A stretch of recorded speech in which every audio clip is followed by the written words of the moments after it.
Antes de tudo,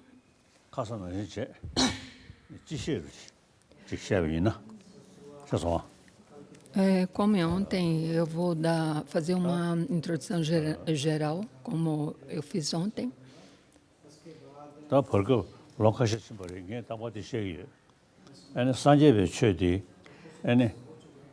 Tem mais alguns anos que eu estou dizendo que a visão filosófica budista e a ética o budismo tem esses dois aspectos.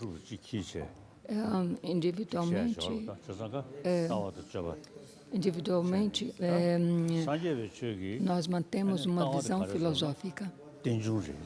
E a visão filosófica budista é a originação interdependente. Essa é a visão filosófica budista. E do lado da ética, da conduta ética, é a não violência, o que significa não prejudicar as outras pessoas.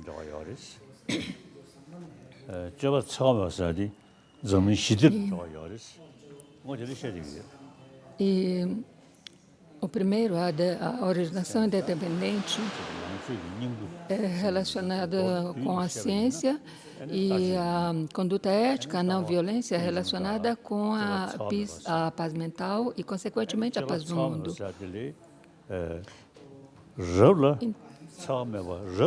Então, do ponto de vista científico, do ponto de vista do segundo, a conduta ética, idealmente você deveria fazer o possível para ajudar as outras pessoas, não prejudicá-los. Aqui podemos dizer sobre em como fazer acontecer a paz no mundo e através de não prejudicar as pessoas. Isso é possível para uma paz mundial. E a visão filosófica da originação interdependente é que aqui podemos observar em tudo aquilo que existe que tudo aquilo depende originalmente dos outros. Se a comunidade em que vivemos e o ambiente em que vivemos é feliz, o mundo será feliz. E se o ambiente que vivemos é pacífico e feliz, também nós seremos pacíficos e felizes. E desde que todos nós não queremos sofrimentos e queremos a felicidade, quando prejudicamos outras pessoas, nós seremos felizes. Quando nós ajudamos outras pessoas, nós seremos felizes. Então, essa visão filosófica budista da originação interdependente e a conduta ética da não violência são relacionadas uma com a outra. Então, vocês, estudantes, têm que manter isso em mente. Quando alguém pergunta para você o que é a visão filosófica budista, vocês têm que responder dessa maneira. Dentre aqueles que estão me escutando,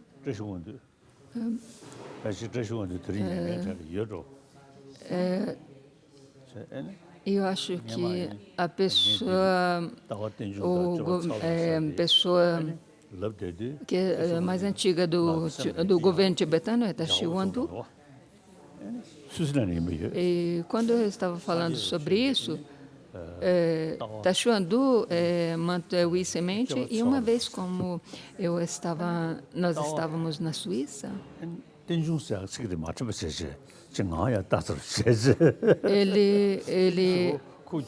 ele não lembrava o que significava a originação interdependente. E quando eu estava falando essa palestra, ele olhou para mim e ficou assim meio suspicioso. Porque ele não entendeu realmente o que eu queria dizer. Falando sobre a relação interdependente, nós podemos relacionar essa, aplicar essa no ambiente e sobre a nossa saúde, e também a nossa saúde também, porque a nossa saúde depende de várias condições. No tibetano, nós falamos de as 5 maiores e as 5 menores ciências, como artes, medicina, astrologia, epistemologia. Essas são as ciências que estudam nos tratados. Falando sobre a epistemologia, isso tem a ver com a remoção da nossa ignorância e a compreensão da realidade assim como ela é. Para trazer uma paz mental no mundo, nós devemos ter uma paz mental dentro de nós mesmos, dentro da nossa mente, porque aquilo que perturba e destrui a nossa paz mental são as emoções destrutivas, como raiva, inveja e assim por diante. Então, a conduta ética da não violência é relacionada à originação interdependência, que é a visão filosófica. A nossa saúde física, para a nossa saúde física, nós precisamos de uma saúde mental. Vocês, como tibetanos jovens,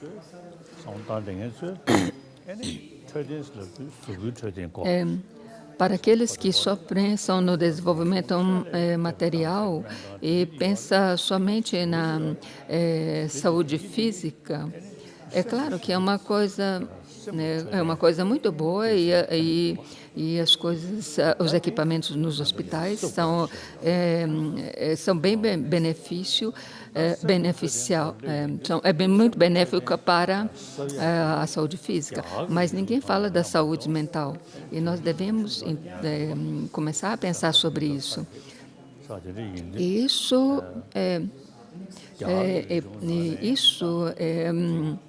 pode ser desenvolvido através da aplicação da tradição filosófica budista antiga. E dentro dessa tem também os estudos budistas, os estudos budistas. Como eu disse ontem, a prática da não violência e da compaixão, o Ahimsa e Karuna, existente na Índia, é muito importante.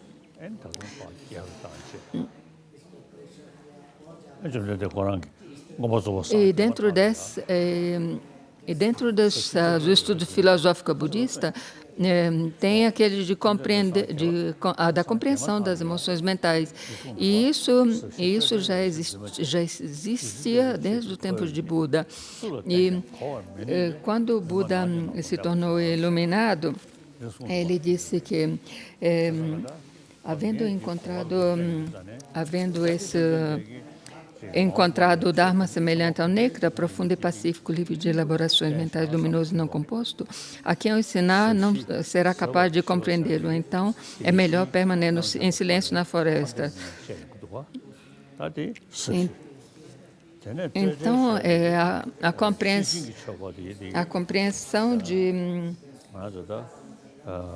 a compreensão desses ensinamentos de Buda,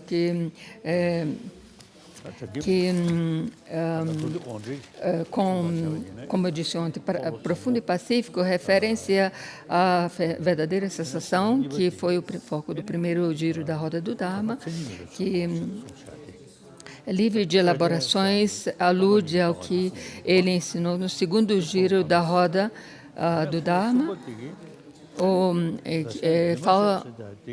que foi a falta de característica dos objetos. E luminoso e não composto refere-se ao terceiro giro da roda do Dharma.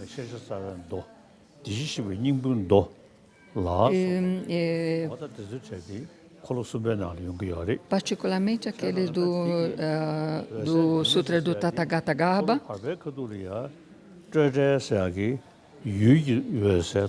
que vem, que é foco do terceiro giro da roda do Dharma. No segundo giro, a natureza dependente mostra que elas não são aplicadas. E ele ensinou a luz clara objetiva, ou seja, a natureza da mente, que é ensinado no Sutra da Perfeição da Sabedoria. E no terceiro giro, ele ensinou a luz clara subjetiva, ou seja, a natureza búdica, a luz clara da mente. Os ensinamentos do Jonampa, do Shenton, surgem desse tipo de ensinamentos. No Tantra, tem os ensinamentos sobre a luz clara da mente, e isso se torna manifestado em nós quando as três visões, principalmente na hora da morte, acontecem, que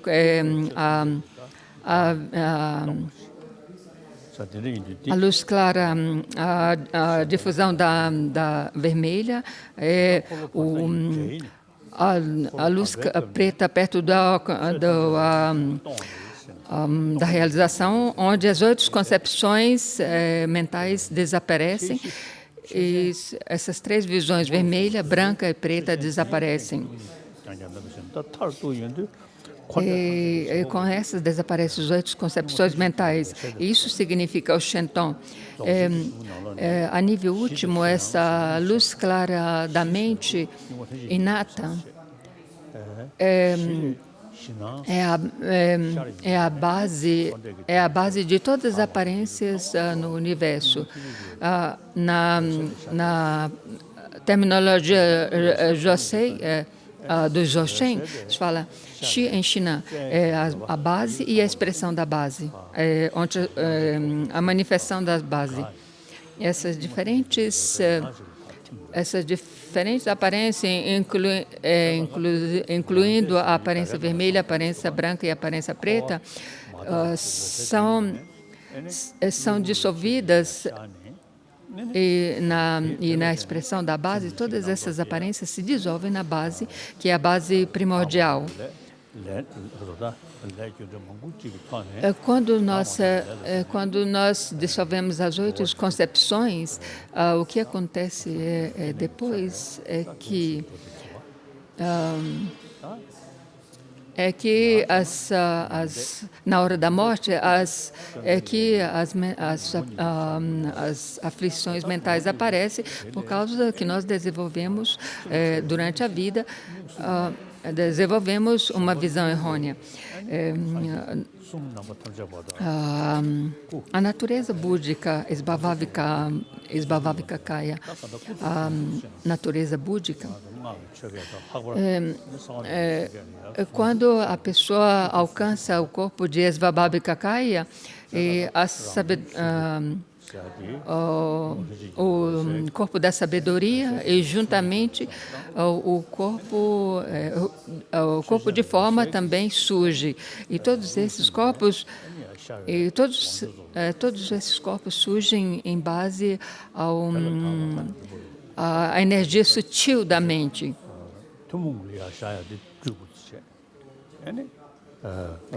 E dessas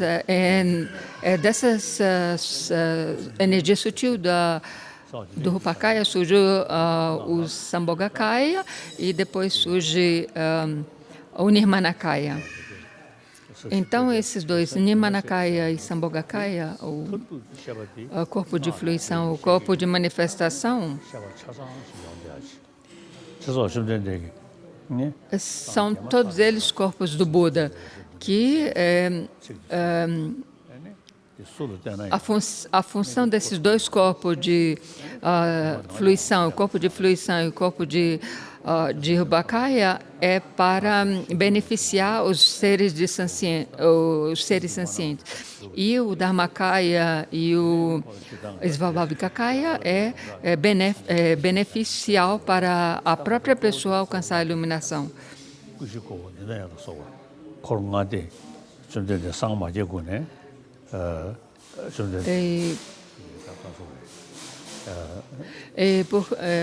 Por causa que o Buda era intencionado a alcançar a iluminação, depois que alcançou esse corpo de Dharmakaya, ele pegou, ele falou, ele pronunciou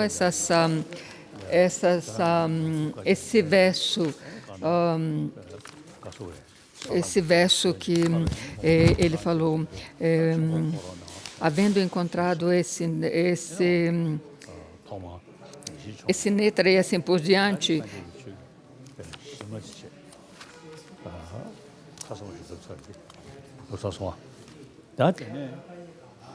Quando ele permaneceu em silêncio na floresta, porque ele falou assim que a quem ele ensinasse os ensinamentos não seria capaz de entender. E aí apareceu os Budas, os demigods e assim por diante, e pediu para ele ministrar ensinamentos. De acordo com essas solicitações, ele girou o primeiro giro da roda do Dharma, quando ele ensinou as 4 nobres verdades, e depois ele ensinou o segundo giro, ele rodou pela segunda vez o giro do Dharma, onde ele ensinou a luz clara objetiva, e depois ele girou pela terceira vez a roda do Dharma, onde ele ensinou a luz clara subjetiva. E depois disso, depois desses ensinamentos do Buda, seguindo os ensinamentos do Buda, surgiu a universidade, a tradição de Nalanda, e no 8º século o mestre Shantarakshita foi convidado para o Tibete, onde ele espalhou, fez florescer a tradição da Universidade de Nalanda no Tibete. E essa tradição,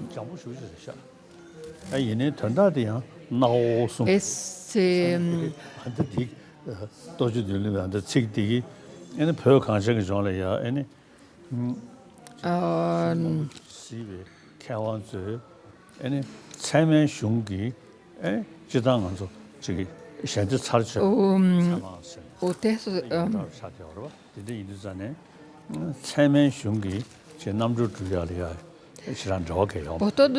por todos esses ensinamentos que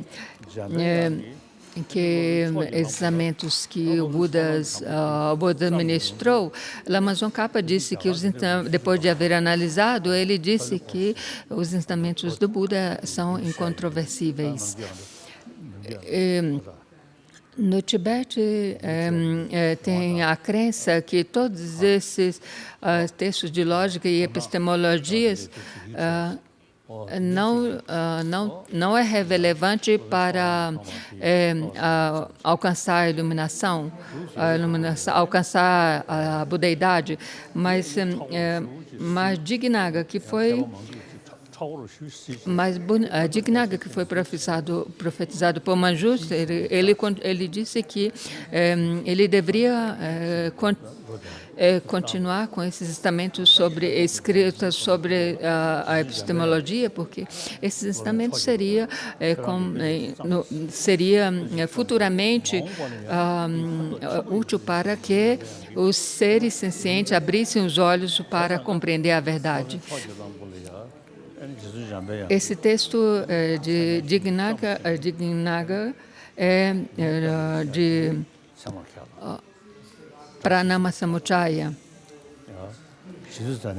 E esse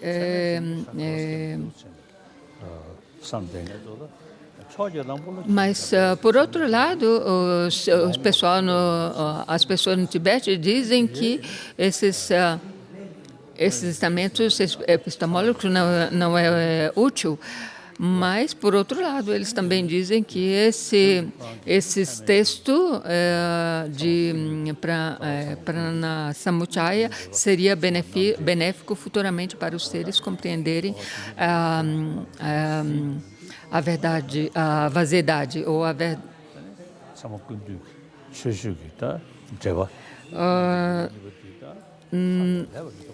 O texto da sabedoria fundamental de Nagarjuna foi estudado pelo Lama Tsongkhapa.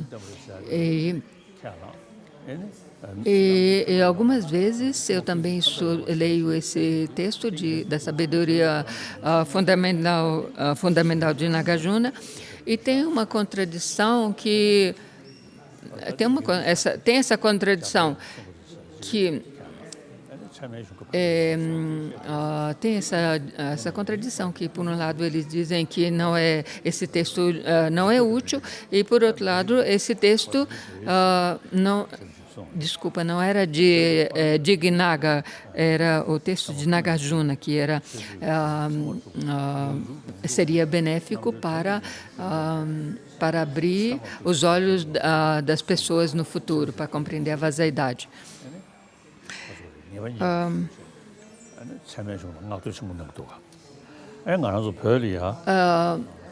No segundo capítulo,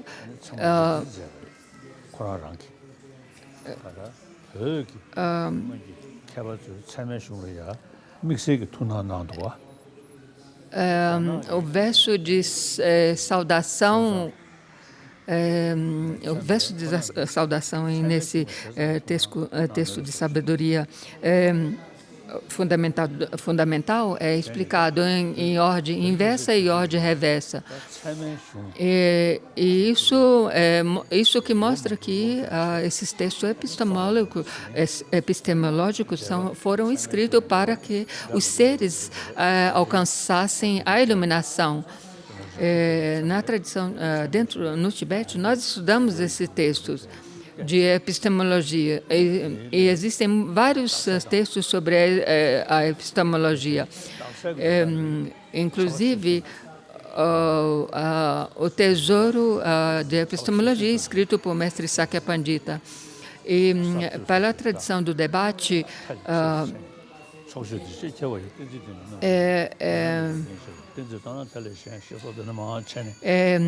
foi escrito pelo Chapa Chokye Sangye, esse texto sobre o debate. E quando nós argumentamos sobre o raciocínio correto, isso é feito pelos três modos.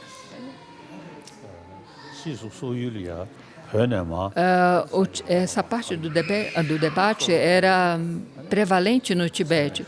Quando o budismo espalhou do Tibete para a Mongólia, essa tradição do debate também foi espalhada na Mongólia. Então, os mongóis, eles estudam esses textos de epistemologia, e eles também são muito bons nos debates. Quando os mongóis fazem os exames para geshes, os assentos deles, quando eles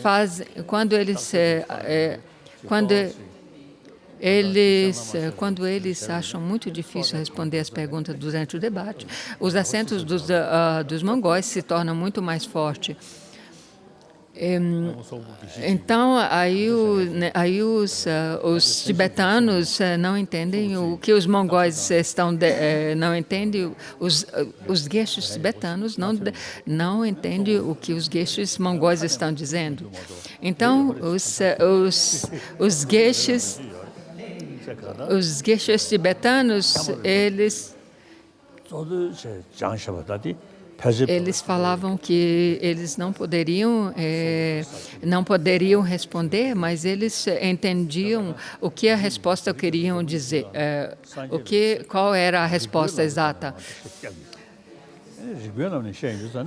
Então, hoje em dia, é muito importante estudar a filosofia budista por meio da lógica, do raciocínio lógico. E, devido a essa maneira de estudar a filosofia, que nós podemos sentar com o cientista e responder às suas perguntas. É justo porque tem a mesma abordagem de raciocínio lógico e análise. O mestre Chandrakirti disse que a maneira sutil de compreender a vaziedade ou a originação interdependente não foram compreendidas pelos mestres Vasubandhu, Dignaga e assim por diante. Eles falharam em compreender esses pontos filosóficos dos ensinamentos de Buda. Então, nós tibetanos, quando encontramos pontos difíceis,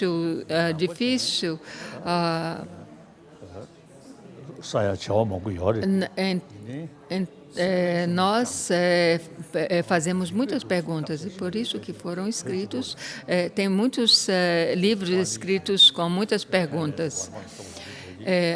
Mesmo que tenha muitos países que seguem os estudos budistas, somente os tibetanos que mantiveram a tradição de estudar extensivamente os ensinamentos de Buda por meio do raciocínio lógico e da lógica. É claro que o budismo da Índia se espalhou primeiramente na China,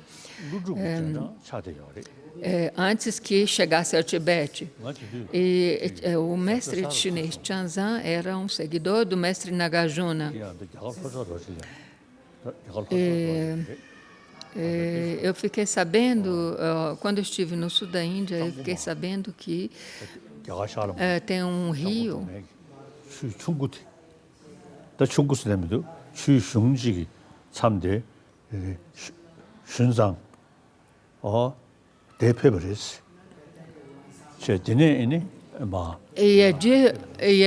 e me foi dito que esse mestre Chanzan foi até esse rio, e daí, desse rio, quando ele chegou a esse rio, ele prosseguiu para a China.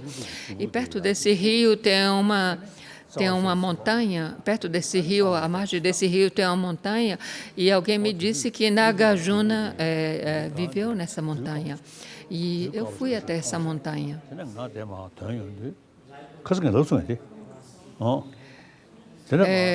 E nessa montanha tinha uma caverna,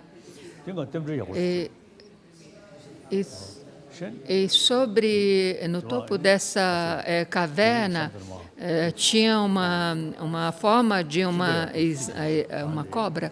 E quando eu cheguei lá, eu encontrei uma concha branca. E tinha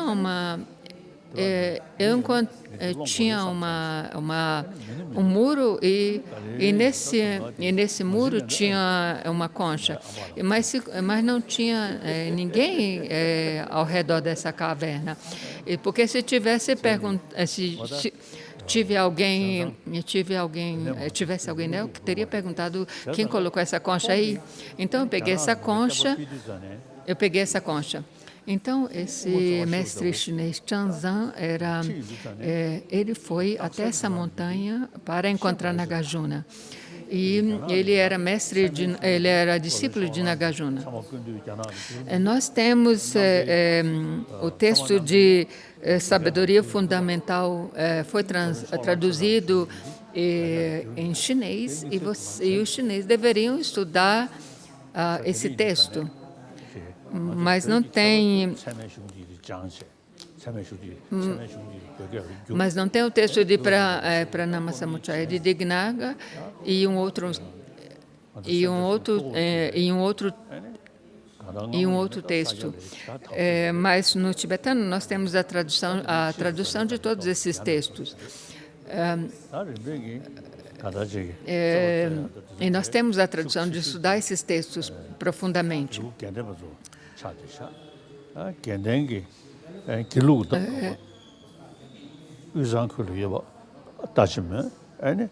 도 때문에 그 서글레 길로 공부 요즘 참말로 다 딱사동야지. No passado, a tradição Sakya existente no Tibete, eles também tinham essa tradição, a tradição de estudar, estudar o debate. E depois essa tradição foi espalhada no Tibete. E essa tradição do debate, da tradição do Gelupa, foi espalhada em todas as três regiões central, as regiões do Tibete.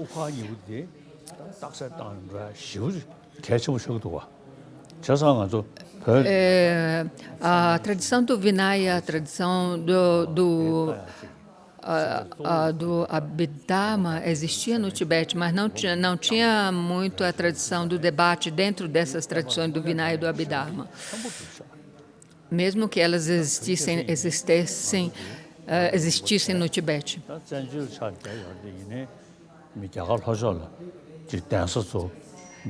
Mesmo que nós, tibetanos, somos exilados, nós temos as instituições mantásticas e os três monastérios Sera, Drekun e Ganden foram estabelecidos no sul da Índia, e essa tradição do debate e os estudos da epistemologia continuam, foram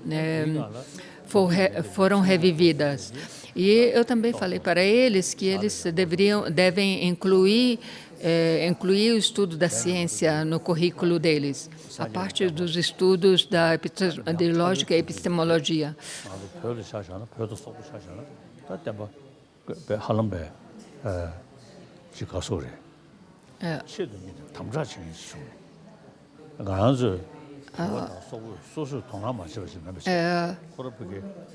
Na Mongólia, o budismo no Tibete hoje em dia tem muita restrição e para estudar o budismo, e na Mongólia também tem muita restrição em estudar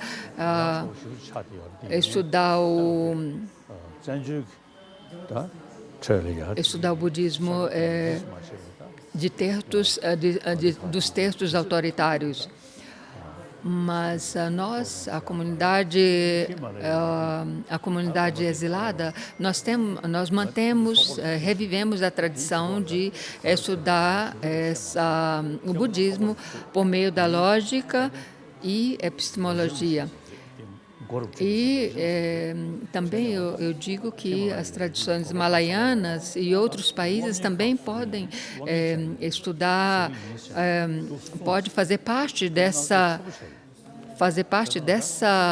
desse estudo epistemológico e lógico tibetano.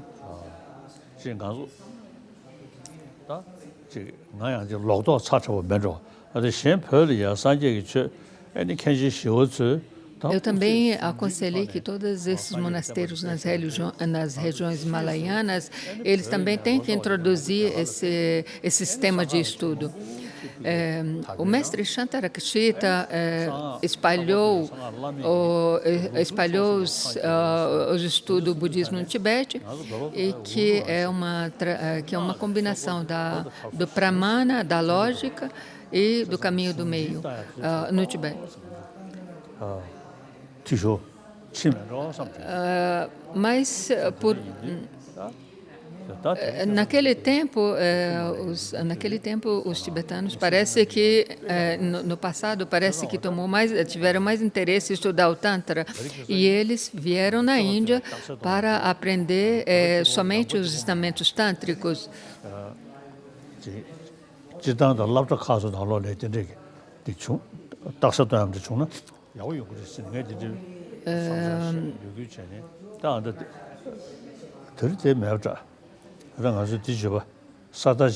Atualmente a tradição de debates não é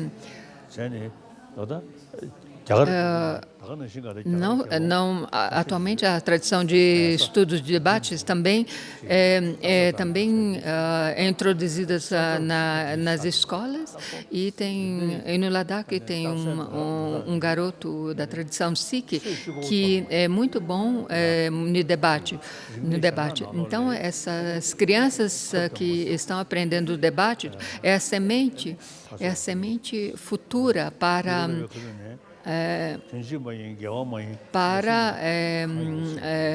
continuar revivendo, continuar essa tradição do estudo da lógica através os estudos epistemológicos através da lógica.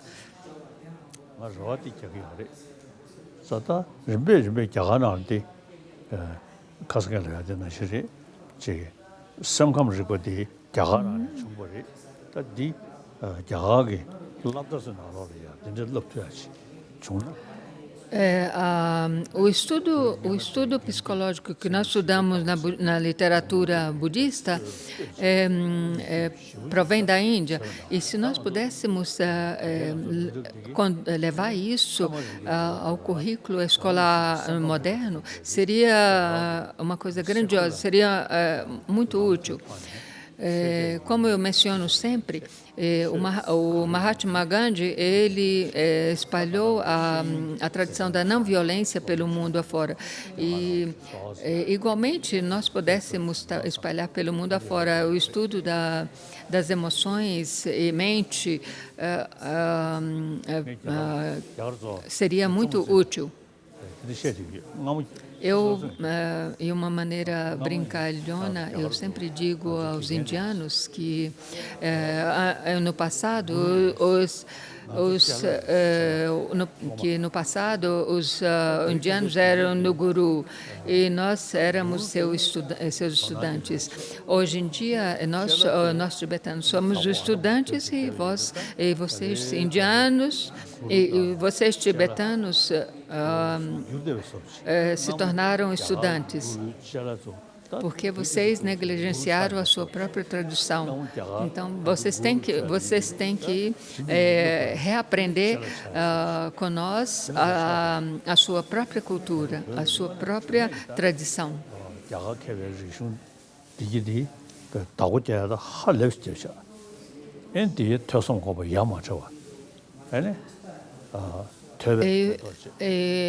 Disso podemos ver que como nós mantemos essa tradição indiana muito bem no Tibete.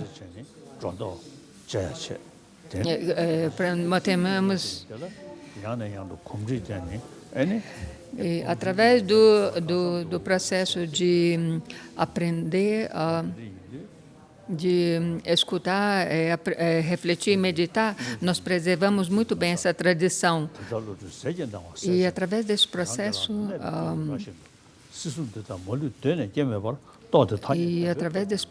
também, nós poderemos compreender muito bem os ensinamentos do Buda. No final do 6º capítulo da sabedoria fundamental de Nagarjuna,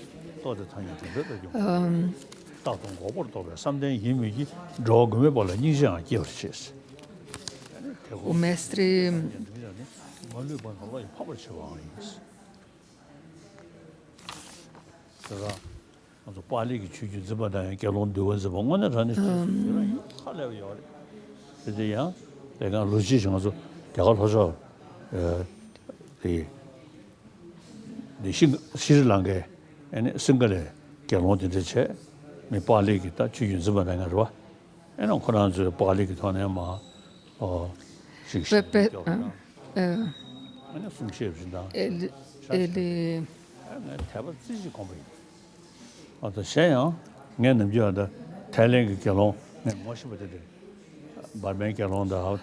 uma vez eu tive um encontro com os mestres do Sri Lanka e eles recitaram alguns versos da tradição Pali e eu também disse que também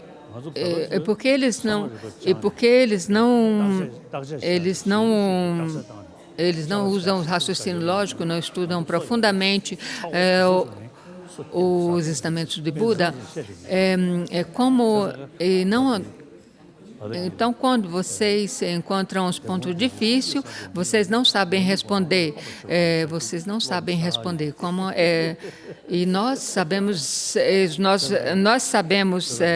responder porque nós sabemos responder. Nós estudamos profundamente os ensinamentos do Buda.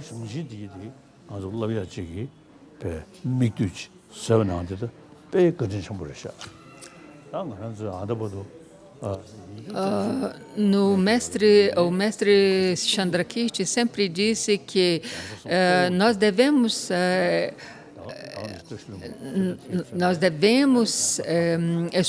estudar esses ensinamentos. E para isso nós somos muito gratos ao mestre Santarakshita, que introduziu o estudo da lógica, introduziu o estudo da lógica no Tibete.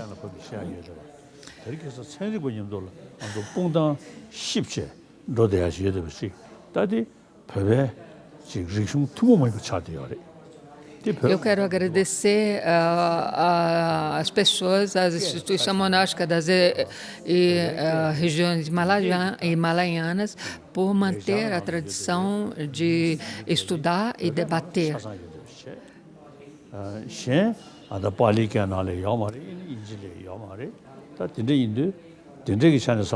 No Tibete, nós temos todas as tradições da linhagem de Nalanda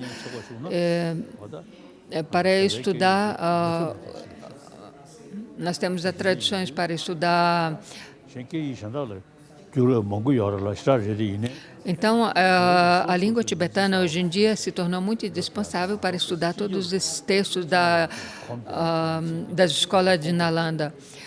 Se nós queremos compreender profundamente os textos clássicos escritos por esses grandes mestres, seria muito útil aprender a língua tibetana, porque todos os textos profundos escritos pelos mestres de Nalanda, a maioria foram traduzidas na língua tibetana.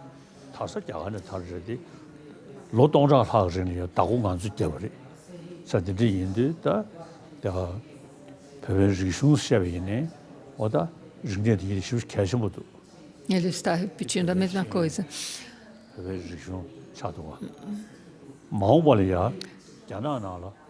Por isso que a tradição, o conhecimento tibetano e a cultura tibetana é muito importante. E hoje em dia a maior população budista está dentro do Tibete, está dentro da China. E dia após dia, mais chineses se interessam em estudar o budismo, a tradição tibetana budista. E, por isso, nós tibetanos podemos futuramente ajudar os chineses, mas isso se nós mantemos a tradição de estudos tibetanos, assim como foi explicado. Muitos tibetanos, eles gostam de dinheiro, e por causa disso, muitos mestres tibetanos gostam de dinheiro, e por causa do dinheiro, eles cobram para dar os ensinamentos.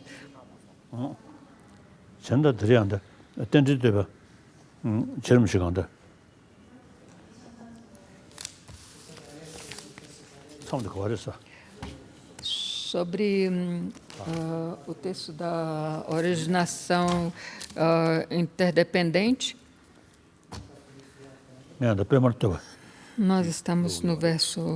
Hoje nós vamos começar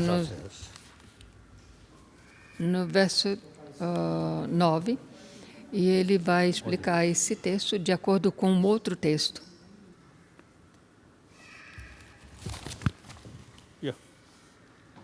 고도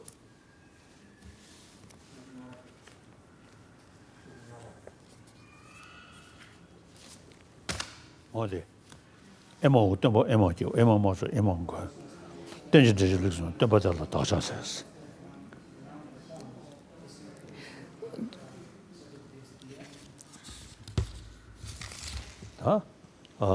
산지 좀 된데 tempo janjana Falando sobre o Buda, o Buda foi o único texto, o professor único dentro de todas as tradições religiosas, principalmente na tradição do budista. A coisa única do Buda deve ser compreendida sobre os ensinamentos da originação interdependente. E ontem eu falei sobre um verso que, como o ságio, eles ajudam a liberar os seres através da realização dos ensinamentos sobre a realização da vaziedade.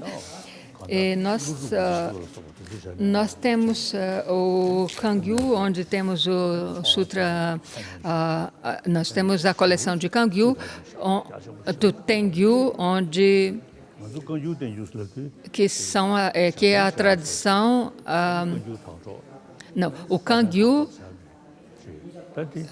nós temos mais de 200 volumes sobre o Kangyu, que é a explicação das palavras, os comentários dos ensinamentos do Buda. E nós também, no Tibete, nós temos a tradição de ler esses ensinamentos, mas esses livros não foram feitos só para ler, é para estudar.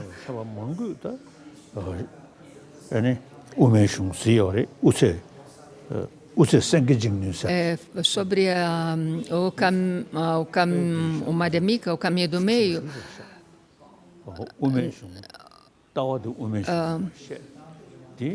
nós temos uma é a epistemologia e o outro é caminho do meio.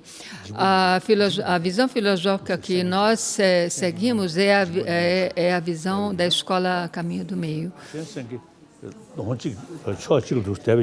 E para nós mantermos confidentemente a visão filosófica da escola do caminho do meio, nós precisamos da epistemologia.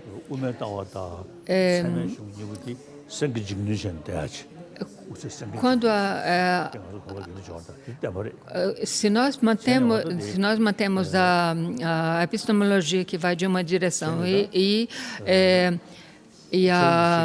o caminho do meio que vai em uma outra direção, não é uso benéfico. Nós devemos manter essas duas caminhando juntas. Falando sobre Lama Tsongkhapa, ele estudou com Dondurchen Rinchen na sua terra nativa, e depois que ele veio para a região central do Tibete, ele estudou a escola Madhyamika, Caminho do Meio, com o mestre Rendawa. E se diz que naquele tempo ele disse aonde você for, aonde você for, você tem que pensar sobre o caminho do meio, e onde você se senta, você tem que pensar sobre o caminho do meio. Ele foi dito a Lama Tsongkhapa. Então, Lama Tsongkhapa seguiu esse processo de escutar, refletir, meditar, e ele combinou todos esses três em um único, através da prática. O verso 9, para ajudar a curar os seres sencientes, o benfeitor, vós ensinaste o inigualável raciocínio lógico para analisar a vaziedade, a cerne dos ensinamentos. Como poderiam aqueles que percebem esta designação da originação independente como contraditório e não estabelecida, compreender o seu sistema? A vaziedade não significa que as coisas não existem completamente. Muitas pessoas entendem erroneamente esse conceito da vaziedade. O significado profundo da vaziedade, ou a ausência de uma entidade inerente, não. Tem várias explicações sobre isso, e a explicação da escola só caminho do meio e outra escola é muito grosseira, a explicação que eles dão sobre a ausência de entidade inerente à vaziedade. Mas a Madhyamika é muito precisa. Falando sobre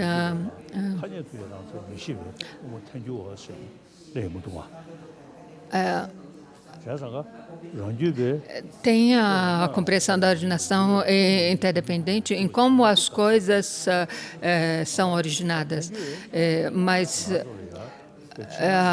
entre as duas escolas propriamente do Sutra e a sua mente, quando eles identificam um objeto, o objeto que deve ser negado para estabelecer a vaziedade, eles identificam que as coisas, embora não existem,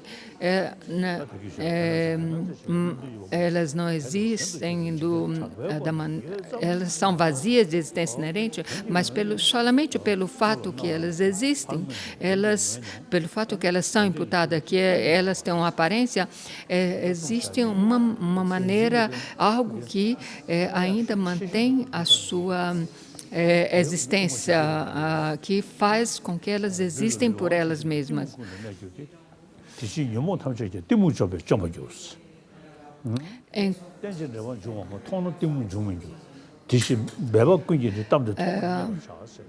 A escola Prasangita Madhyamita ou consequencialista, eles dizem que as coisas não existem, mas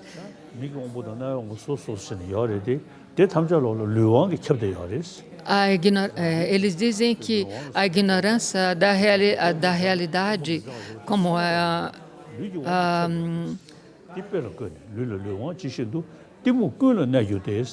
ignorância que permeia a ignorância que é aquela de não compreender a vaziedade, ela permeia todas as aflições mentais, assim como os agregados permeiam todo o corpo.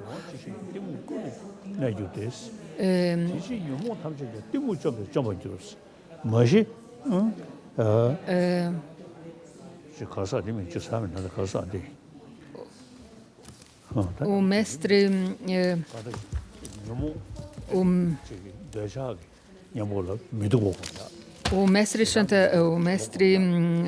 Aryadeva, nos 400 versos, diz que, destruindo essas ignorâncias, todas essas emoções negativas serão destruídas.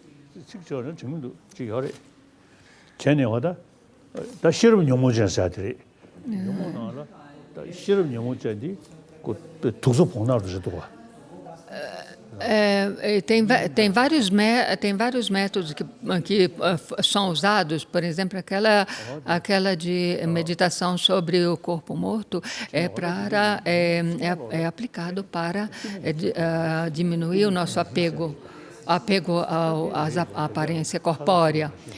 Desde que todas as nossas aflições mentais são permeadas pela ignorância, então essa inteligência, essa mente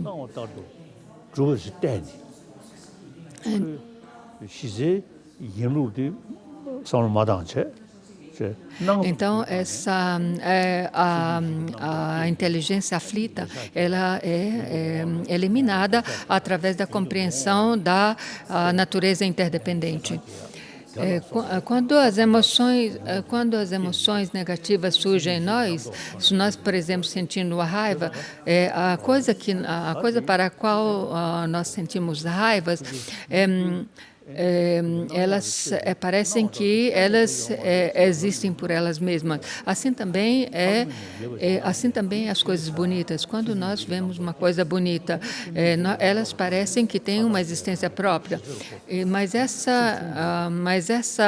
esse exagero, seja no lado negativo, seja em positivo, é sempre devido à nossa ignorância. Que nós não compreendemos como essas coisas existem. E por causa desse apego, seja ao belo, seja ao positivo, seja ao negativo, as emoções aflitivas surgem em nossa mente.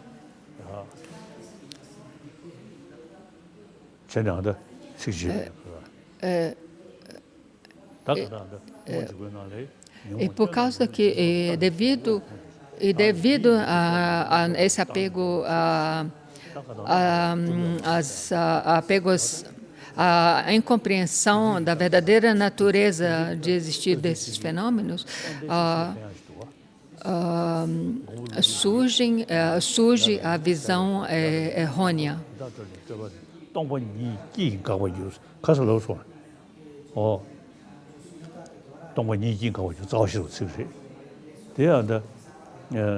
kunlam치 레자 야오샤 챙기요래 kunlam치 그전에 자오시로 롱지슈 전에 kunlam치 자오시로 시대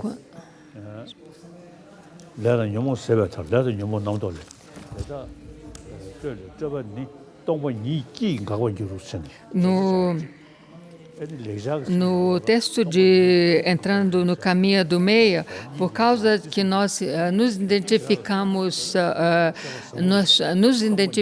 nós nos apegamos a esse eu como se existissem inerentemente. E por isso que os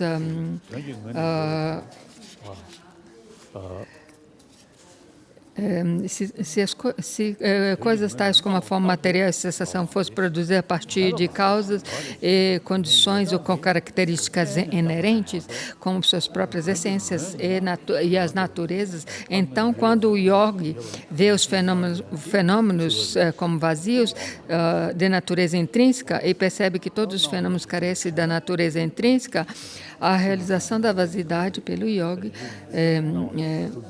a realização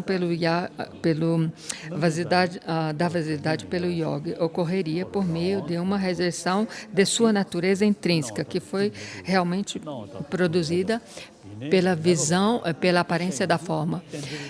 Isso quer dizer que quando as coisas nos aparecem haver uma existência objetiva por elas mesmas,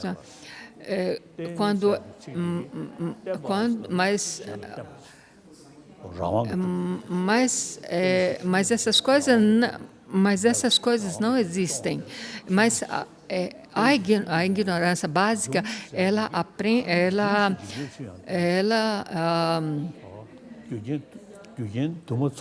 faz com que nós apegamos as coisas como elas existissem por elas mesmas.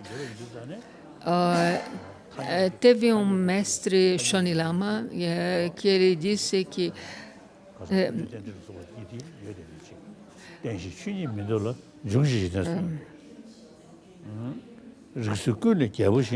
aquilo que, quando nós fazemos essa medição sobre a vasidade, aquilo que é afirmado aqui é a existência convencional do mundo externo.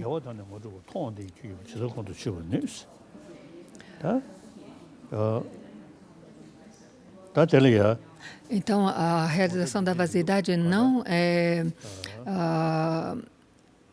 quer dizer que nada existe. As coisas existem, mas existem existem, o realizar diretamente a vaziedade não destrói a convencionalidade das coisas eternas. Isso quer dizer, isso quer dizer.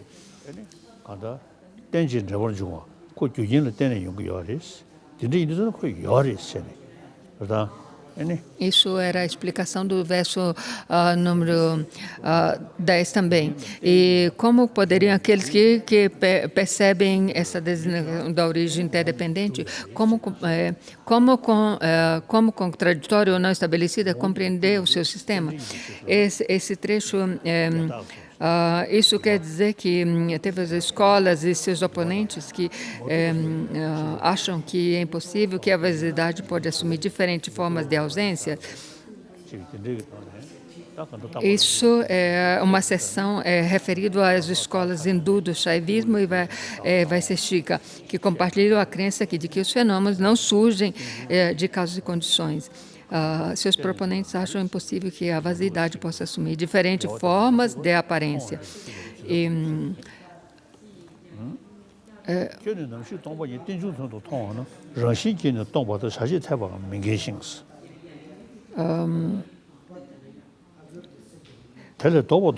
as escolas filosóficas budistas Vaibhashika e Sautântrica e Cittamatrika acreditam que a vaziedade e a originação interdependente são contraditórias também. E por isso que eles falharam em compreender exatamente o tratamento do Buda. O verso 11 e 12, para vós, quando se percebe a vaziedade como significado da originação interdependente, se desprovida da existência intrínseca, possuir funções válidas, esses dois não se contradizem. Porém, quando se percebe o oposto, desde que não há função em termos de vaziedade, e nem vaziedade e nem em termos de função, vós afirmas que se cai num abismo terrível.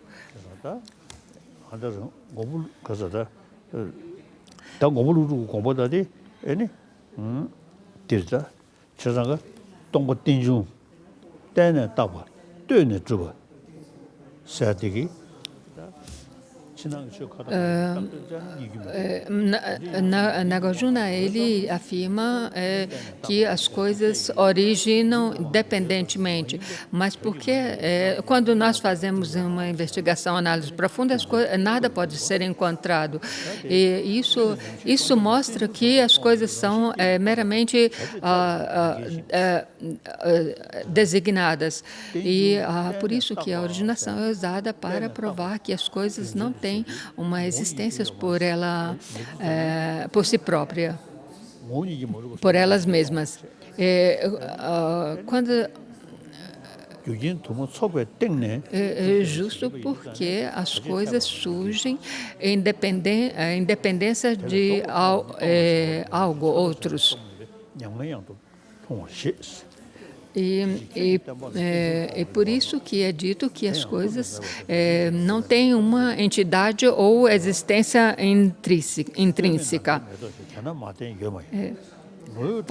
Portanto, em vossos ensinamentos, vós louvais a percepção direta da originação interdependente, não como uma total inexistência e nem como uma existência intrínseca.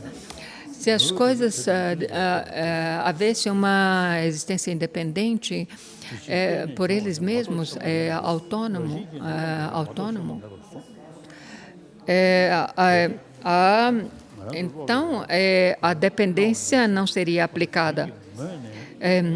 Aquilo independente é como uma flor do céu. Portanto, não há nada que não seja dependente. Se algo existisse devido à sua própria essência, isso contradiria a sua dependência de causas e condições para poder surgir.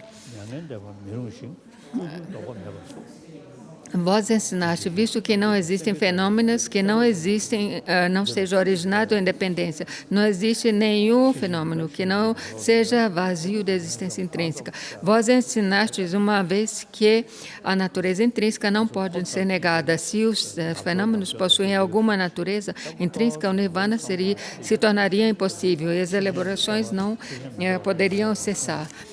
Por causa disso, em meio à multidão de eruditos, vós programaste repetidamente como um ungido de leão, que tudo é totalmente desprovido de natureza intrínseca. Portanto, quem poderia desafiar-vos?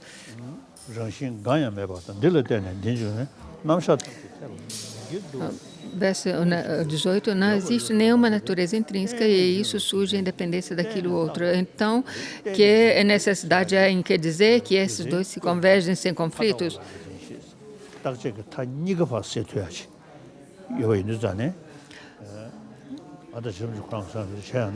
Então, os dois extremos, nesse verso, isso rejeita os dois extremos de niquilismo e eternalismo. Isso quer dizer que são dois lados da mesma moeda.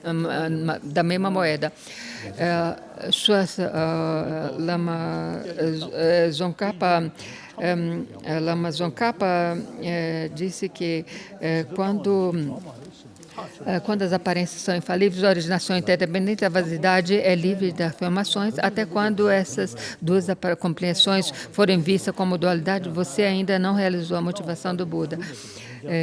Quando se compreende que as aparências dissipam o extremo da existência, que a vasidade exclui o extremo da não existência, que a vasidade se manifesta como causa e efeito, se está imune de ser capturado por qualquer visão que envolva o apego ao extremo, eternalismo e niquilismo. Essa é a explicação de Lama Tsongkhapa. Mas isso aqui não quer dizer que as coisas não existem, mas as coisas existem de maneira dependente, por meio da designação de rótulos.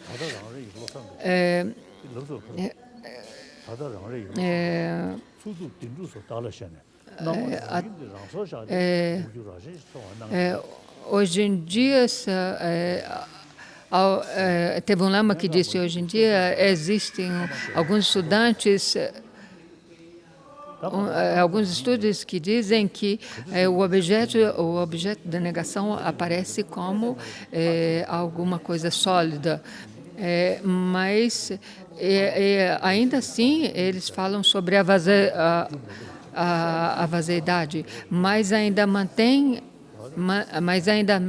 a visão de aquilo que deve ser negado existe como uma coisa sólida.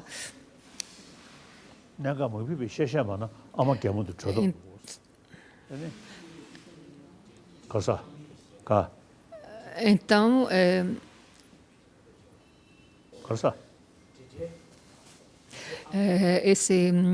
o objeto a ser negado aqui é a vaziedade, a maneira de existir dos fenômenos.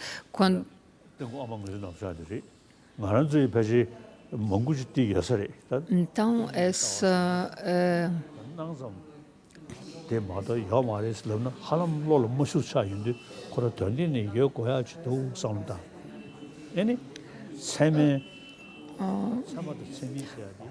quando se diz que não tem nada que nós podemos apegar a não ser as aparências, algumas pessoas acham isso muito amedrontador,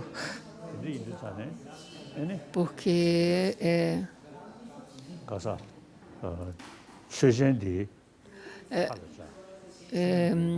quando mesmo embora as coisas aparecem como existem por elas mesmas, mas elas não existem como tal.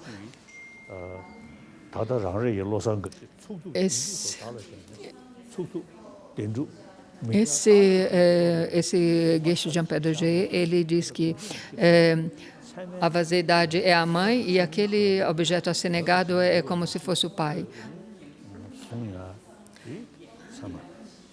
Esse é um verso que ele citou desse mestre Jampa Dorje, Geshe Jampa Dorje.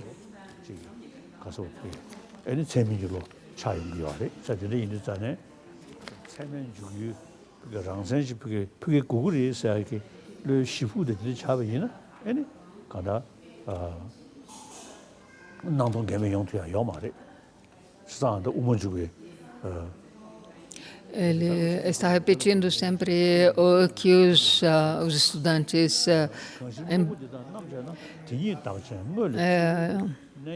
embora que os estudantes repetem esse erro, que embora eles afirmam que a vaziedade existe, mas eles ainda, quando analisam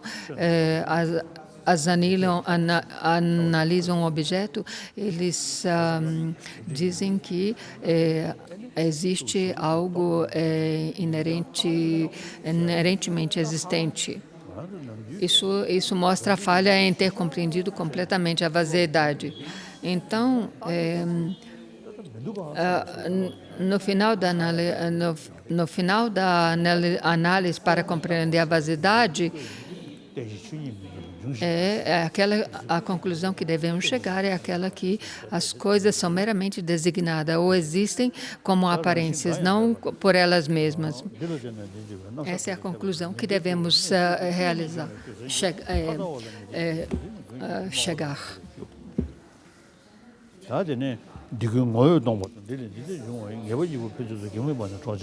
É por causa da originação interdependente que o indivíduo não se aferra às visões extremas.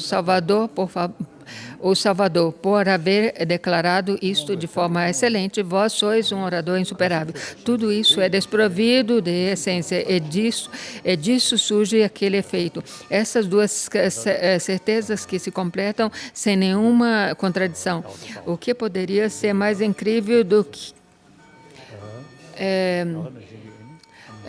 as tradições não budistas que afirmam a teoria da alma? Existem aquelas e também elas afirmam que existe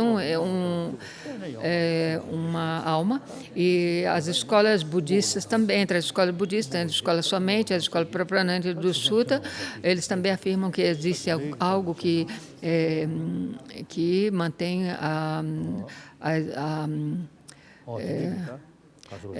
ainda existe tipo de uma entidade, umas entidades por parte dos objetos. Então, as escolas filosóficas budistas, Vaibhashika, Sautantra e Samatra, acreditam que a vaziedade e a originação independente não são contraditórias. Do ponto de vista, os fenômenos que surgem a causas e condições, assim, ainda possui alguns aspectos que realmente existem, em vez de serem completamente vazios de natureza intrínseca. Portanto, essas duas perspectivas, as das escolas não budistas e das escolas Vaibhashika e proponente do Sutra, que percebem a originação interdependente como não comprovada ou contraditória, olharam e compreenderam o real significado dos ensinamentos do Buda. O verso 23, 24 foi lido, o verso 5 também, o verso 26. A natureza intrínseca criada é independente. Quando nós temos essa identidade da natureza intrínseca, nós pensamos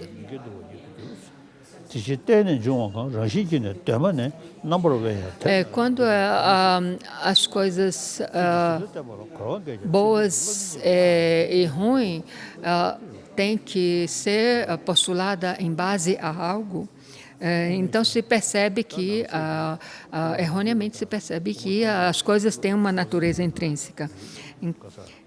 A natureza intrínseca é criada independente, a originação interdependente relativa é criada. Como esses dois podem convergir em uma única base e sem contradição? Portanto, tudo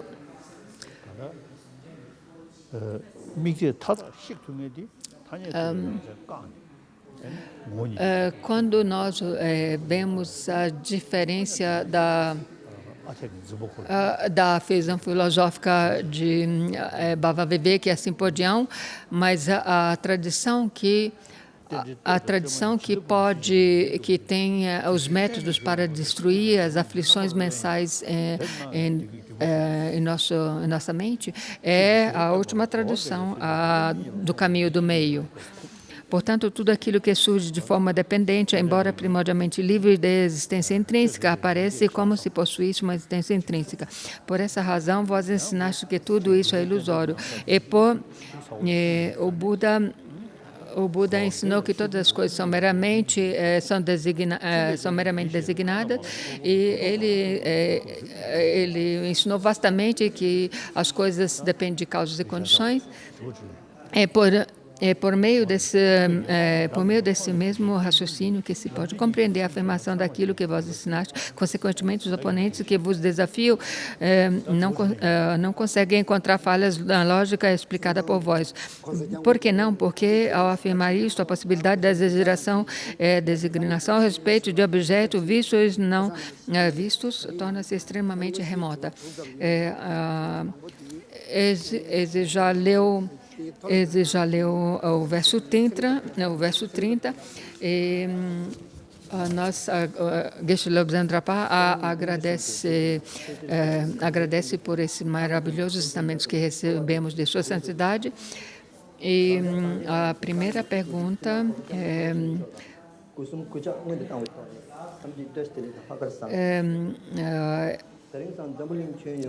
ele está rezando uma prece que combina para a Sua Santidade, que combina os ensinamentos da sabedoria que compreende a vaziedade Bodhisattva.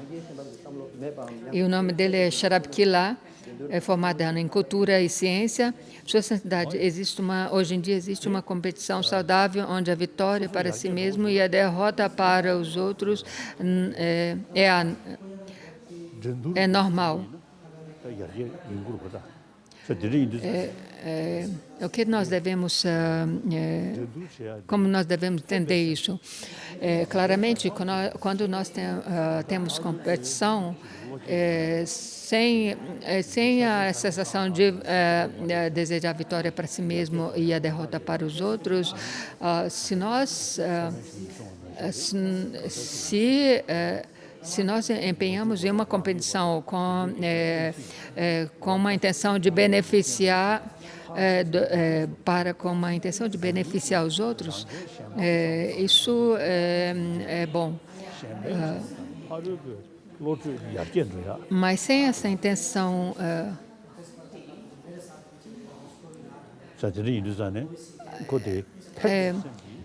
mas essa competição, a intenção, como se faz uma competição, deve ser usada como a intenção de beneficiar e ajudar as outras pessoas. Isso é benéfico. Por exemplo, no debate também nós usamos a competição, e existem casos que alguns monges usam o debate para eliminar os outros. Uma vez tinha um geshe que tinha um ressentimento ao seu oponente. E quando o seu oponente estava sentado na cadeira do debate para responder às perguntas,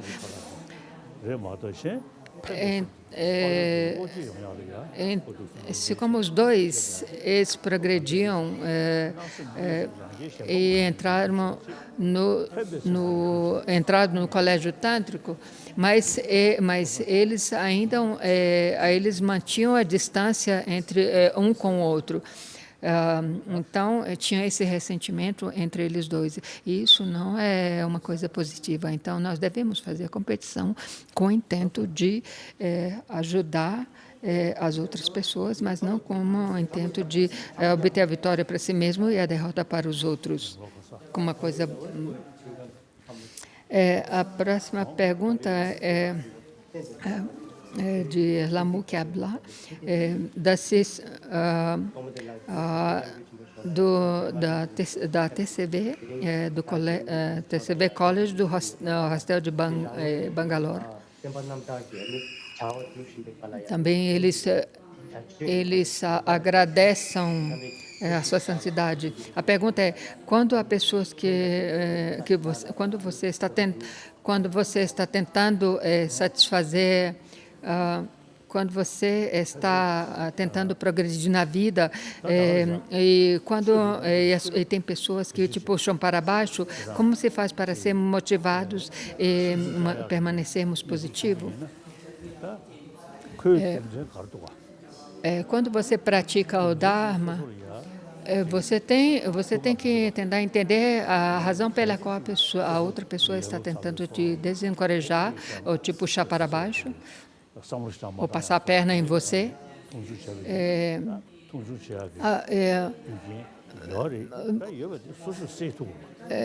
Você tem que entender se é por causa da sua preguiça que a pessoa está te criticando.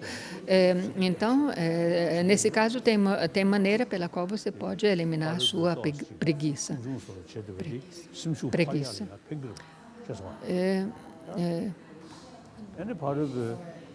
E nesse caso, se você mantém o esforço entusiástico e coragem, então essa crítica que a pessoa faz para você, isso torna uma coisa positiva para você, que ajuda você a eliminar a preguiça. Mas se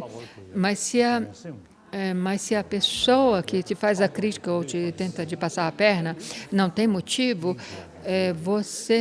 ele se torna um objeto da sua compaixão. E se a pessoa faz isso por causa de inveja, e também se a pessoa faz isso com você por causa de inveja e assim por diante, você tem que sentir compaixão para ele. Por exemplo, nas instituições monásticas, no campo de debate, é claro que tem a competição, mas é uma competição entre os oponentes, mas se torna uma coisa positiva. A terceira pergunta é por l'amour qui habla. Quando as pessoas, Lobsang Dorje, diante de extremo abuso físico e mental dos outros, como se faz para evitar que a nossa mente fique sobrecarregada com pensamentos como se faz para evitar que a nossa mente fique sobrecarregada com pensamentos negativos, emoções aflitivas?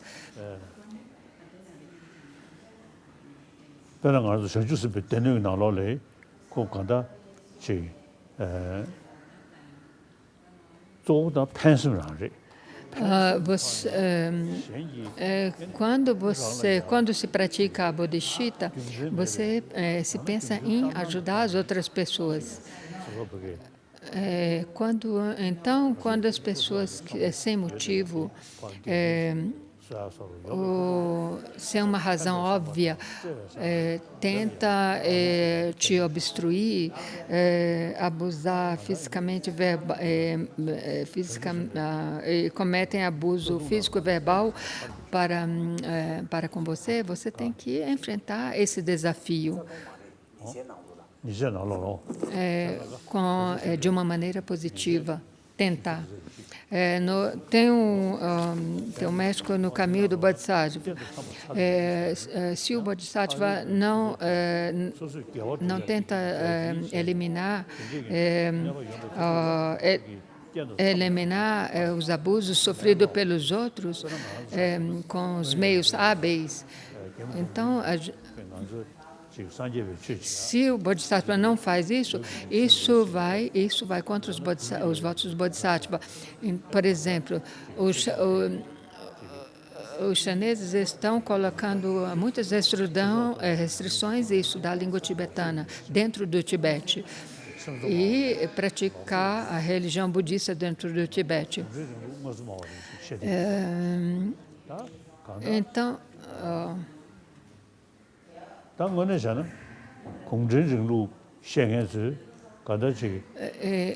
isso os chineses fazem porque eles são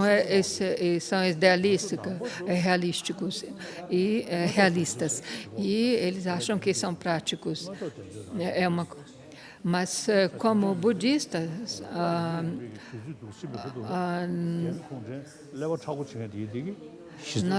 nós encontramos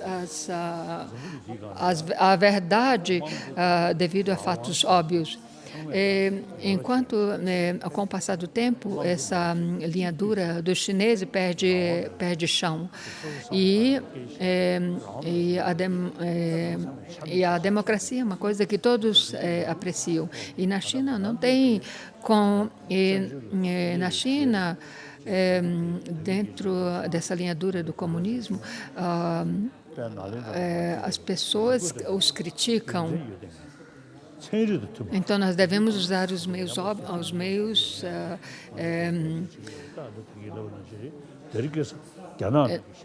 nós devemos usar os meios hábeis para lidar com essa repressão chinesa.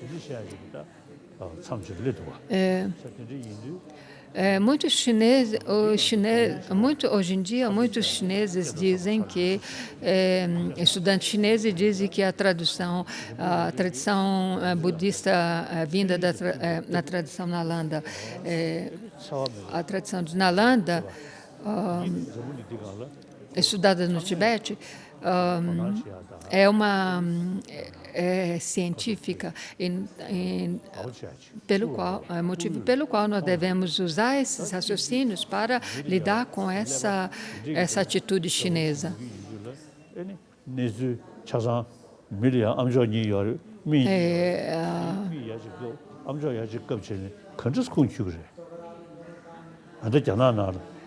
Aquilo que os chineses, com as suas linhas duras, estão fazendo, estão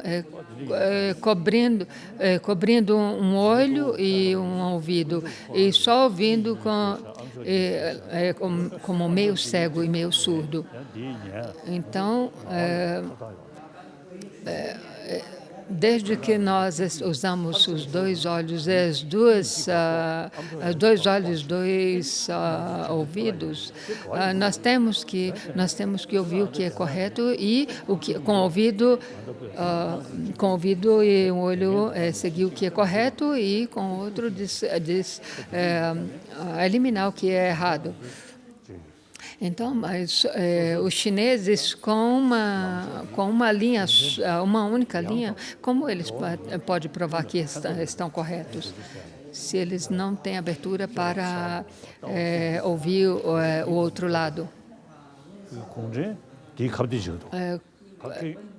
Como eu disse ontem, nós seguimos a visão filosófica da originação interdependente e a conduta ética, que é a não violência.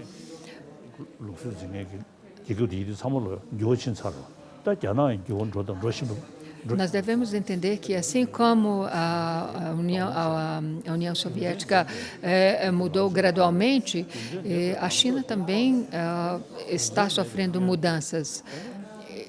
Nós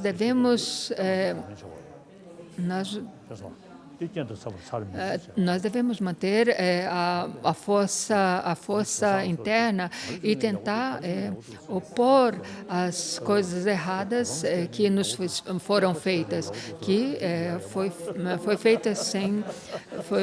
nos foi feita sem motivo. E não é bom seguir, não é bom só seguir o que os outros fazem ou dizem, mesmo que seja doce, seja sujo e assim por diante. Nós devemos seguir, não seguir os outros cegamente. Devemos usar o lado lógico para seguir, usar o raciocínio quando nós queremos seguir uma coisa. A quarta pergunta é como aplicar o conceito da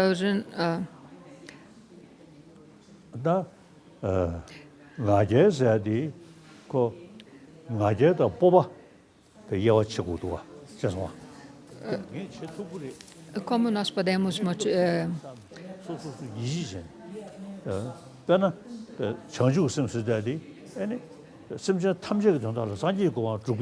como aplicar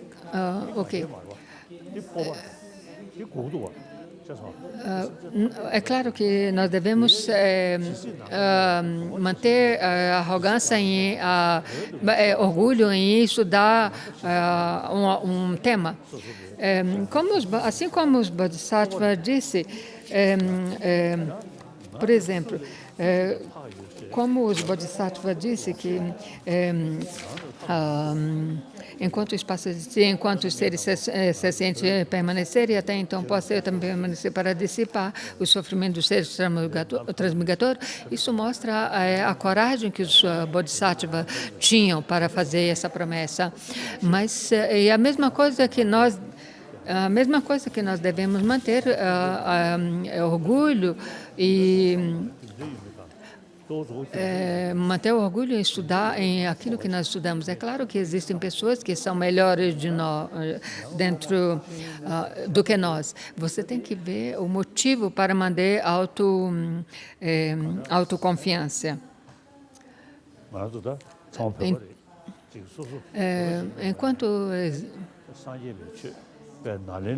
por exemplo, aqui nós somos todos tibetanos, seguidor de Buda e da tradição a tradição de Nalanda, da lógica e da epistemologia.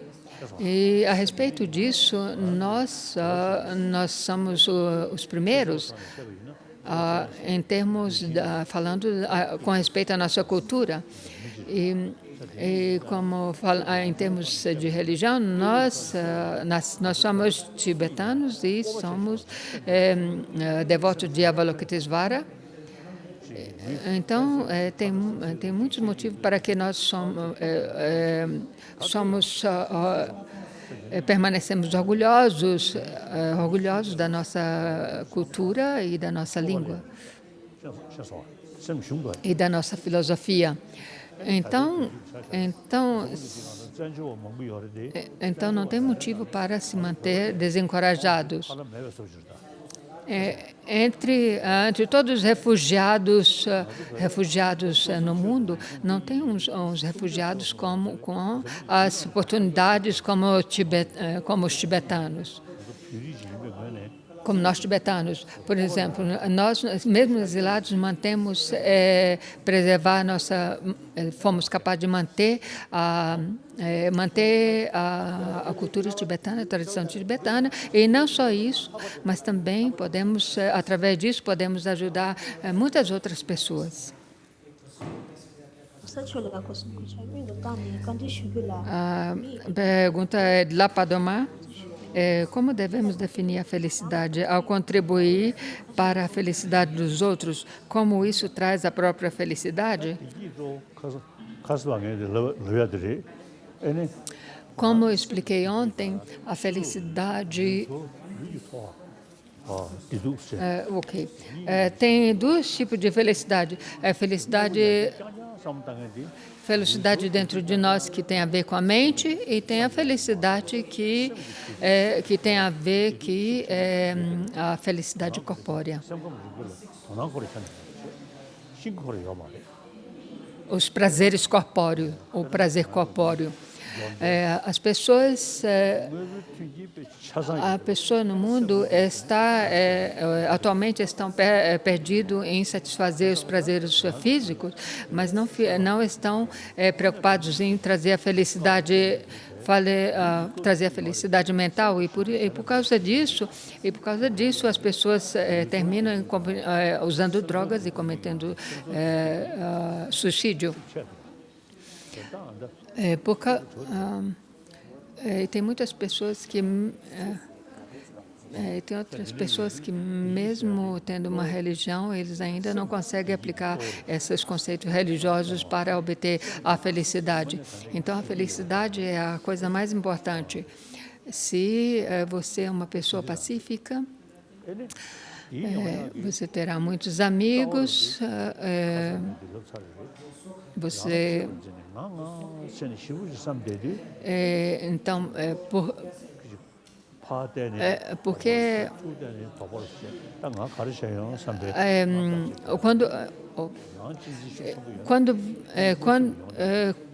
quando você tem essa felicidade, Se você é autocentrista, tem altitude, esse tudo, você é uma pessoa muito feliz.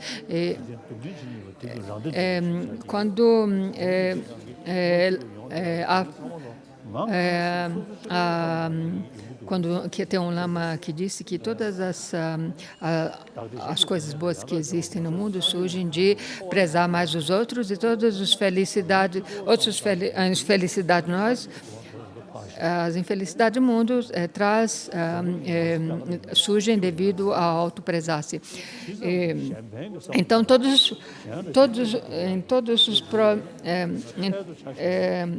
os problemas Todos os problemas existentes no mundo deriva dessa atitude autocentrista, de autoprezar-se. E como Shantideva disse, se sinceramente não se escamba a própria felicidade com o sofrimento dos outros, não só não se alcança a budeidade, mas nem menos nessa existência cíclica encontrará a felicidade. E se você é uma pessoa bondosa para com os outros, afável para com os outros, as pessoas vão dizer, essa pessoa é muito boa, é muito... de muita ajuda. Mas se você mantém uma pessoa, autocentrista, que só pensa em você mesmo, até mesmo os animais não gostarão de você. Por exemplo, se tem, falando dos animais, dos cachorros, se tem uns cachorros que só late, briga e tudo assim, eles se mantêm sozinhos. Se é um cachorro muito pacífico, que todos os outros cachorros gostarão de estar em sua companhia. Como seres humanos, nós vivemos em sociedades, por isso nós somos animais sociais. E por isso, motivo pelo qual, se você é uma pessoa compassiva, afável, você será beneficiada. Se você se mantém uma pessoa egoísta, você ficará perdido se sentirá perdido dentro dessa comunidade. E nada de bom acontecerá a você. Por exemplo, em geral, a sociedade tibetana, nós falamos que se nós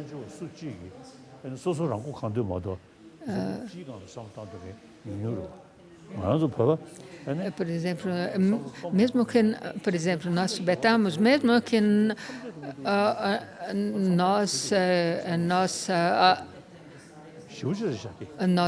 mesmo que somos exilados, nós sempre rezamos, possa todos os seres serem liberados dos sofrimentos. Nós podemos ajudar todos os seres com esta minha prece. E poderemos ajudar mesmo aqui os indianos também e todos do mundo. E esta prece não é uma prece feita somente pela fé, mas é uma fé através da raciocínio lógico. Isso por quê? Porque todos os seres sencientes têm a natureza búdica. E se todos os seres sencientes se esforçarem, eles alcançarão a budeidade. Porque Buda mesmo, ele falou que todos os seres sencientes têm o potencial para se tornar um Buda. Então, esse potencial búdico, então é muito importante entendermos esse potencial búdico imbuído em cada ser senciente. Nós tibetanos, nós não só pensamos nos tibetanos, mas também nós podemos beneficiar o mundo como um todo através dessa prece. Eu tenho muitos amigos e é porque eu tenho essa cultura tibetana e tradição, e eu partilho essa tradição com eles. Desde quando eu era pequeno, eu estudava esses textos, e hoje em dia, desde manhã, quando eu me levanto, quando eu tenho mais tempo, ou quando eu tenho tempo disponível, eu recito esse texto da originação interdependente. Entende? Quando eu estava no Tibete, eu fui nesse Deep Schedulin, e depois que eu atravessei a montanha de Paris, e naquele tempo eu memorizei esse texto. Naquela manhã mesmo eu memorizei esse texto. Então, essa tradição de memorizar é uma tradição nossa. Independente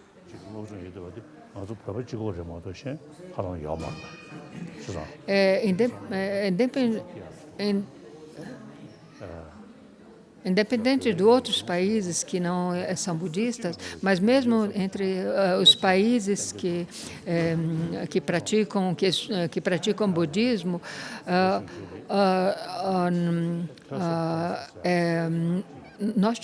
nós tibetanos é o único que mantemos essa tradição de estudar, memorizar e mantém esses três grupos de estudar,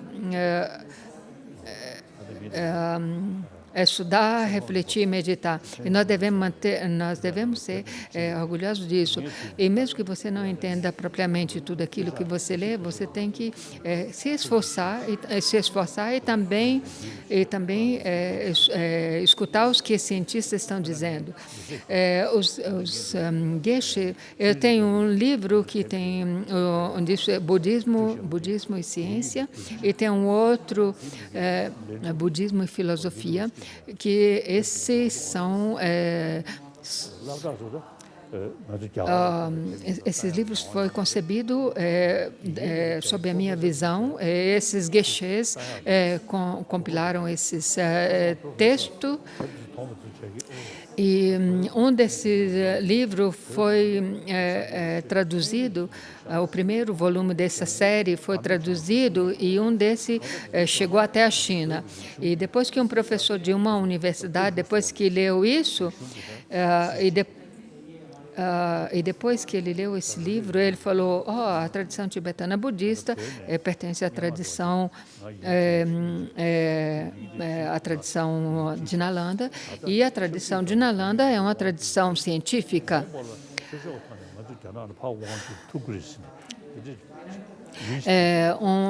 Um geshe me escreveu e falou assim que hoje em dia os chineses reinam sobre nós politicamente, mas talvez no futuro nós reinamos sobre eles como o Dharma. Então, não tem motivo para se manter uma baixa estima. A próxima pergunta é...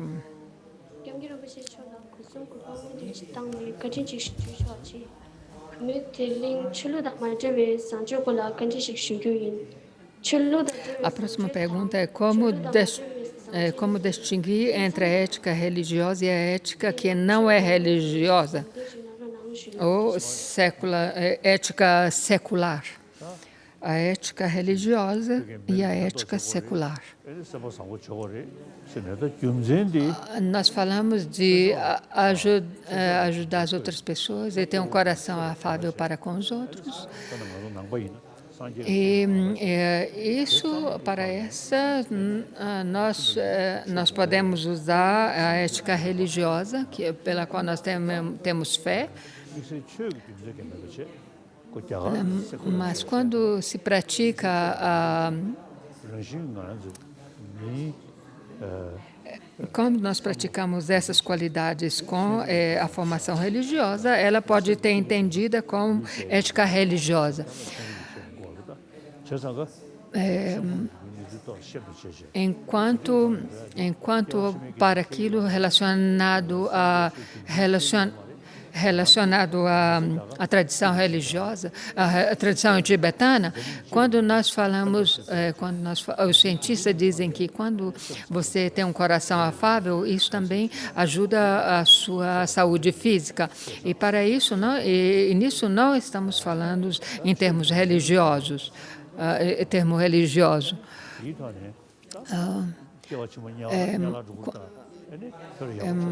Nós, quando nós praticamos, ajudamos outras pessoas, objetivado a termos uma saúde física, isso é a ética, é relacionado à ética celular. Nós somos dependentes de outras pessoas em torno a nós. Então, isso é como o campo onde crescemos o arroz. E o campo de arroz, nós tomamos cuidado porque o arroz beneficia a nossa saúde. Então, as pessoas que nos circundam, elas nos são benéficas. Então, por isso que nós devemos cuidar, prestar e cuidar e ajudar os outros, as pessoas cercanas a nós.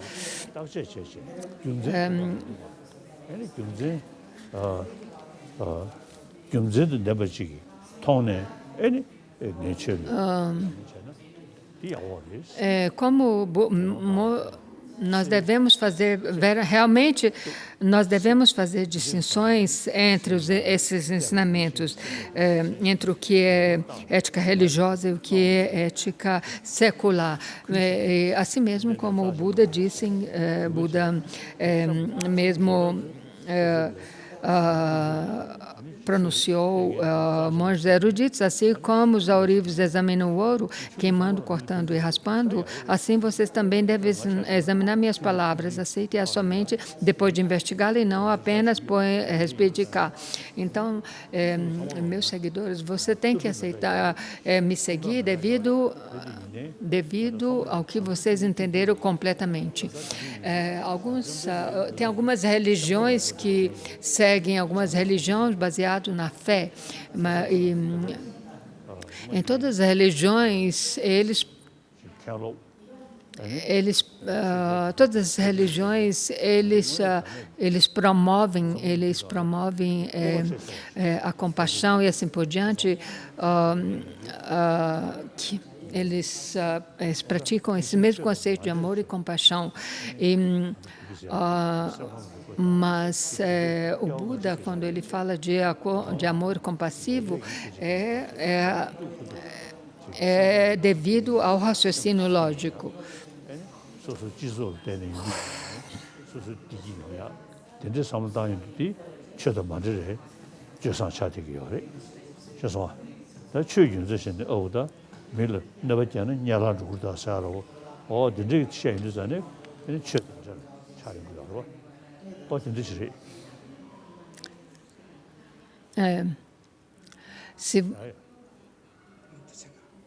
Quando você fala assim para os outros, se você faz uma coisa ruim ou machuca os outros, prejudica os outros, você fala coisas ruins para os outros, isso se torna uma coisa religiosa, ou mesmo...